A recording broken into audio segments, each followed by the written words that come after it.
everyone, welcome to day 21 of Jenny's Countdown to Christmas. I'm Chris O'Neill and I'm so happy that you're joining me today. I'm so enjoying your comments and everything. It's wonderful. I love doing a video every day. I don't know what I'm going to do on the 26th when I'm not doing a video every day. It's going to be weird. The first thing that I wanted to chat with you about is this pop-up basket. I did make it. And oh my goodness, it's so cute. Now I have made another one of their patterns. I'll put it here. It's like an organizer thing. And I really like that too. So when I saw the company's name, I knew it was going to be a good product. All right, so here's mine. And I'll show you it all popped up. There it is. And they give you this little tag to include, which you can use if you want to. This is also optional, this elastic, and you get a little hook to hang it with. Now the only, and well, you can see it. It's so cute. It's done. It's a little spring thing. And the only thing I would probably do differently is I'd make this elastic a little tighter. Okay, I think it could be smushed down a little bit more.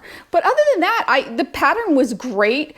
Follow the directions. Don't release the spring until you're completely done, until the directions tell you to. That would be my biggest word of advice. I did follow the directions, but I can see how somebody might not have. So make sure you follow the directions and read them thoroughly. Anyway, I really like it. I love that there's a little hanging thing that I can hang up. It's really cute. Love that.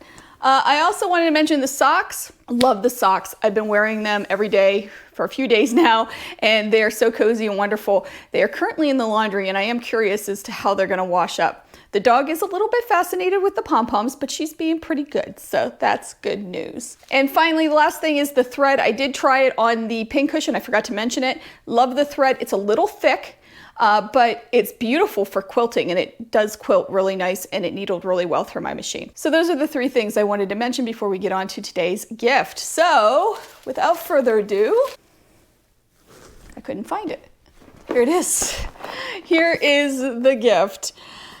I kind of ruined the surprise. I felt bad because I watched a few other unboxing videos and some people didn't say what they thought it was. But anyway, I did say yesterday that I thought it was a puzzle. So let's open it and find out. I could be wrong. I was wrong about the embroidery kit. All right, put that aside.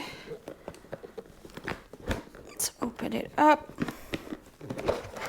Oh, it is a puzzle. Oh, it does have the picture. I was worried that it didn't have the picture. Oh, very pretty.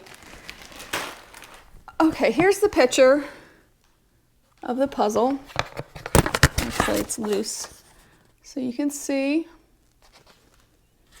and it's really cute. It says, wishing you love and light this holiday season. It doesn't say how many pieces. I don't know, maybe a 500? Anyway, it is a really cute puzzle. I did kind of guess that that's what it is. It's nice, you know, puzzles are nice and they're fun to do in the winter. So I'll probably put it together or give it to somebody who I know will put it together. So let's move on to day 22. We're getting down so low that I have the stack of gifts here instead of in the box. So this is day 22. All right, there's something. It's, oh, you know what it is? It's a kite shape here. So I'm thinking for English paper piecing, maybe a kite, and then it feels like there's another pattern. That's my guess. I bet that's a kite template. That's my guess. But we will find out tomorrow. If it is, I'll be thrilled with that because I love English paper piecing, but I'm sure there's people out there that got this box that don't like English paper piecing, so that can be a struggle. So let's move on to Tringles Day 9, and this is the little pattern we got. And here is my version of it. Now this was a little tiny square, and I'll show you that. Very little. You can see it here, and I'll put a picture on the inset like I normally do. A teeny tiny guy. And this is the first block that I decided to not cheat and not strip piece and actually put together the way the instructions said. And I'm kind of glad I did. Somebody mentioned in the comments yesterday that it's good to get back to templates. And she, of course, said it much more eloquently than I am.